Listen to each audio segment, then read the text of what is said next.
لیظہرہ علی الدین کلی کی جہاں تک بات ہے، اس پر غامدی صاحب نے بڑی تفصیل سے گفتگو کی. ہماری ایک سیریز بھی ہے اقامت دین کے اوپر. اللہ تعالیٰ کے پیغمبروں کی خاص سنت ہے. اللہ تعالیٰ نبی بھی بھیجتے ہیں، رسول بھی بھیجتے ہیں. جب رسول بھیجتے ہیں تو رسولوں کی ایک خاص سنت ہے. خود مولانا ابوالعلا صاحب مودودی علیہ رحمہ اس کو اپنی تفسیر تفہیم القرآن میں بیان کرتے ہیں کہ رسول آ کر کیا کرتا ہے، وہ اتمام حجت کرتا ہے. خدا کا وہ کنکلوسیو آرگومنٹ ہے جو اپنی آڈینس کو دیتا ہے، اور اس کے بعد جزا و سزا کا وہ معاملہ جو آخرت میں ہونا تھا اس کا ایک ٹریلر، اس کا ایک ریپلیکا دنیا کے پردے پہ دکھا دیا جاتا ہے. تو یہ جو بات ہو رہی ہے اس آیت کے اندر، اس آیت میں آپ صلی اللہ علیہ وسلم کو بھیجا گیا ہے، جزیرہ نما عرب کے اندر آپ نے اتمام حجت کیا ہے. وہاں پر موجود جتنے ادیان ہیں ان کے بارے میں کہا گیا ہے کہ ان کے اوپر اب یہ دین غالب آئے گا. اسی چیز کو قرآن مجید جا بجا بیان کرتا ہے، اور وہ لوگ جنہوں نے پھر اس دین کا انکار کر دیا ان کے بارے میں قرآن نے سزا کا نفاذ کیا ہے.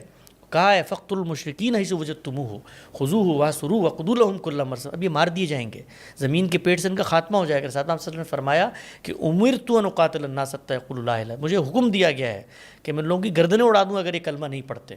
اور فرمایا گیا ہے کہ جعل اللہ رزق تحت ظل رمحہ، مجھے اللہ نے بھیجا ہے تلواروں کے سائے میں رزق رکھ دیا ہے.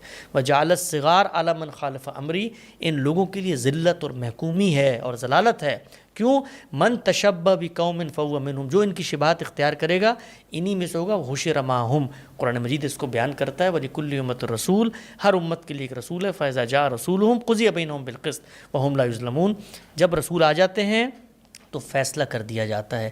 اور یہ فیصلہ کیوں کیا جاتا ہے؟ لِأَلَّا يَكُونَ لِلنَّاسِ عَلَى اللَّهِ حُجَّةٌ بَعْدَ الرَّسُولِ، اس لیے کہ رسول آنے کے بعد حجت تمام کر دیتے ہیں. تو ہمارا نقطہ نظر یہ ہے، جو لوگ طالب علمانہ انداز میں چیزوں کی تنقیح کرنا چاہتے ہیں، ٹھنڈے دل و دماغ کے ساتھ اس کو سمجھیں پہلے. یہ ایسا نہیں ہے کہ ایک دن کوئی صاحب علم اٹھا اور اس نے اٹھ کے کہا جی میں آج اقامت دین کو نہیں. خود جاوید احمد غامدی صاحب ہمارے استاد مکرم، ان کی مولانا سید ابوالعلا صاحب مودودی کی آغوش فکر میں انہوں نے شعور کی آنکھ کھولی ہے. جماعت اسلامی کا وہ حصہ رہے ہیں، اسی تنظیم اسی تحریک کے اندر جوانی گھلائی ہے، انہی نقطہ نظر کا ابلاغ کیا ہے دنیا بھر میں.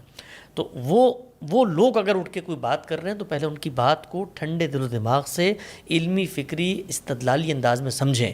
تو ان آیات کے بارے میں ہمارا یہ نقطہ نظر ہے. تفصیل اس کو آپ وہاں دیکھ سکتے ہیں. آپ نے اگلی بات کی کہ جو فرد کو بحیثیت فرد اللہ کی ہدایات دی گئی ہیں، اگر وہ ان پر عمل درآمد نہیں کر پا رہا تو پھر وہ کیا کرے؟ اللہ تعالیٰ یہ کہتے ہیں کہ لا یکلف اللہ نفسا الا وسعہا. شریعت اور دین کے معاملے میں آپ پر آپ کی کیپیسٹی سے زیادہ، استطاعت سے زیادہ کوئی بوجھ نہیں ڈالا گیا. آپ کو اگر یہ لگتا ہے، مثال دیتا ہوں میں آپ کو، یہ بھی ایک بہت بڑا دعویٰ اور کلیم کیا جاتا ہے، یہ اللہ کا فضل ہے، شکر ہے، کرم ہے، احسان انعام ہے کہ آج کے دور میں آپ دین پر پوری آزادی کے ساتھ عمل درآمد کر سکتے ہیں. ہاں، وہ جن تصورات پر آپ کہتے ہیں عمل درآمد نہیں ہو سکتا، وہ آپ کے مذمومہ تصورات ہیں جو آپ دین کے نام پر دنیا میں پیش کرتے ہیں. مثلا میں امریکہ میں رہتا ہوں، وہاں پر مولانا کی اصطلاح مستعار طاغوت کا نظام ہے.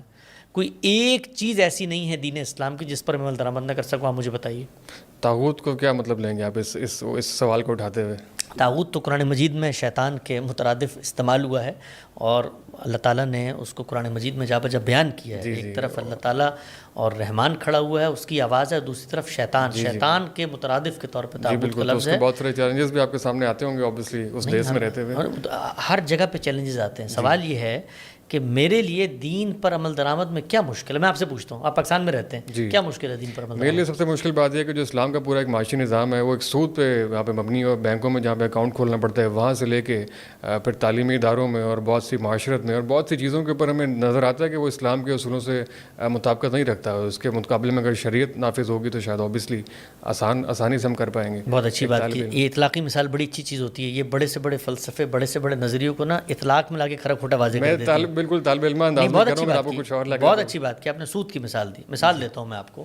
آپ اس ملک میں رہتے ہیں، آپ کو بفرض محال میں مان لیتا ہوں اگرچہ سود کسے کہتے ہیں، اس وقت جو موجودہ معاشی نظام ہے وہ کیا اصلاً سود پہ کھڑا ہوا ہے، اور سود کی جو کلاسیکل تعریف کی جاتی ہے اور اس کا ماڈرن بینکنگ سسٹم کے اوپر اطلاق کیا جاتا ہے، اس سب بحث سے قطع نظر کر کے میں 2 منٹ کے لیے کہتا ہوں کہ جو کچھ آپ کا تصور سود ہے، آپ کو لگتا ہے معاشرے کے اندر وہ موجود ہے اور آپ اس میں تبدیلی لانا چاہتے ہیں، بہتری لانا چاہتے ہیں، آپ کو کس نے روکا ہے اس کام سے؟ آپ جدوجہد کریں. آپ اس کے لیے حکومت بنانا چاہتے ہیں, تنظیم بنانا چاہتے ہیں, جدوجہد کرنا چاہتے ہیں, اس سے کسی نے روکا. یہی تو کرنا چاہ رہے ہیں. لیکن آپ جب اس کو کہتے ہیں کہ یہ دین کی بنیاد ہے, یہ مجھ پر بھی فرض ہے, یہ ایک ریڈی والے پہ بھی فرض ہے کہ وہ اٹھے اور اس نظام کو تبدیل کر دے. دین کے بہت سارے احکامات ہیں جن پر عمل درآمد نہیں ہو سکتا. خود خدا نے بتا دیا ہے کہ بھئی یہ صورتحال بھی پیدا ہو سکتی ہے کہ آپ کے اوپر ایسی صورتحال پیدا ہو جائے کہ آپ دین کی بنیادی چیزوں پہ آپ عمل درآمد نہ کر سکیں. تو اس کا بھی شریعت نے حل بتایا ہے کہ بھئی آپ نہیں عمل درآمد کر سکتے تو آپ متبادل کی طرف جاتے ہیں, اور متبادل کی طرف نہیں جا سکتے اور حرمتوں کا ارتکاب آپ کو کرنا پڑتا ہے تو مجبوری میں اس کی بھی اجازت دی ہوئی ہے اللہ تعالیٰ نے. مجبوری میں اس کی اجازت دی ہوئی ہے. یہ ایک بات ہے. دوسری بات یہ ہے, آپ نے فرمایا اسلام کا معاشی نظام. یہ کیا ہوتا ہے بھائی اسلام کا معاشی نظام؟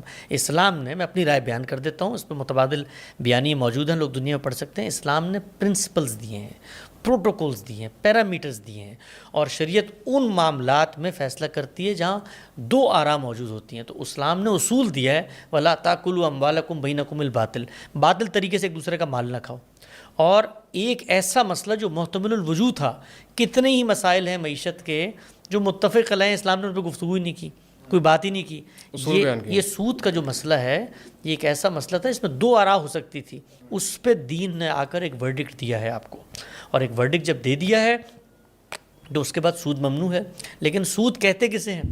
موجودہ بینکنگ سسٹم سودی کام کر رہا ہے, وہاں پر فائنینسنگ کا کام ہوتا ہے. اصل ہماری بڑی لمبی ایک سیریز ہے, جو لوگ ہمارا نقطہ نظر جاننا چاہتے ہیں سود کیا ہے کے عنوان سے 23 اعتراضات سیریز ہے, ہم نے اس میں ان چیزوں کو ڈسکس کیا ہے. اس مختصر وقت کے اندر ہم ٹچ اپ سے کر کے جا رہے ہیں, اور ساتھ ساتھ آپ حاشیے بتا رہے ہیں کہ آپ تفصیل بیان کرنا چاہتے ہیں تو یہاں سے آپ پڑھ لیں جا کے. لیکن مجھے بڑی خوشی ہوئی کہ آپ نے ہمیں کم از کم جد و جہد کی اجازت دی کہ آپ اس کے لیے, اس نظام کے لیے اسٹرگل کریں, جد و جہد کریں, اور وہ بڑا ضروری ہے. کس نے روکا؟ اور بس اس کو فریضے کا نام نہ دیں, اس لیے کہ جب آپ فریضے کا نام دیں گے تو ہم طالب علم آ جائیں گے آپ کی خدمت میں پوچھنے کے لیے کہاں بیان ہوا ہے, تو آپ کہیں گے آیت پہ بیان ہوا ہے, تو پھر اقامت پہ بات ہوگی, پھر اس آیت پہ بات ہوگی, تو وہاں پر تو اختلاف ہوگا. بالکل بات ہونی چاہیے, اور بات کرنے کے لیے یہاں پر